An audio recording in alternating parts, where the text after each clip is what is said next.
मा गामि बिलाय आंना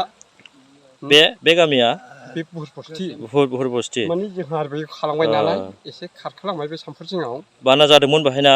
औ दाख्लै हाब्बाब बे दैया लोमलाजोब माबा माइया लोमलाजोबदों औ आयु ओमफ्राय दाथ' बानानि उनावथ' नै लामाया गैला दैया लांजोबबाय ओइदिनखालिनो सेस सेमोन खालामनाया देग्लाय थांफिनजोब्बाय माब्ला जाया बिलाय बे बायनाया माब्ला जाया मैया सानसे दाख्लै सानसे जाबाय दाख्लै साननैसो जाबाय साननै जाबाय दिनै सानथाम जाबाय थांलाय फैलायाथ' बिराद खस्थ' दा उफाय गैया हनै गारियानो मैया ट्रेक्टरजोंसो बारहोनांदों अट' गारिखौ बैजों मानसि रोगानांगौना बैयाव दोनहैदों स्कुलाव ओरैनो मेरला गारि दं अट' गारि दा नों माबायदि बारगोन आं बैजों थांनानै बिजों नारलांफिनसै आं बेजों बारला दाथ' बिराद खस्थ' जाबाय थागोन बानायागौमानि सरखारनिसिम माबा बुंहरनो सानदों नामा सरखारनिसिम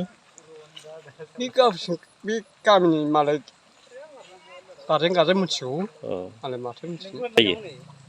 जों एसे थाबायो गासिबो ना थाबायजोबोलै लाइमुथि एरियानि मानसियानो थाबायजोबो आदसा बेजों गारि मथर खारोना माल लायो रुनिखाथा दखान दंना बैयाव दखान मोननै दं बैयाव मोनसे बाव मोनसे लाइमुथि आरो बैयाव मोनसे दं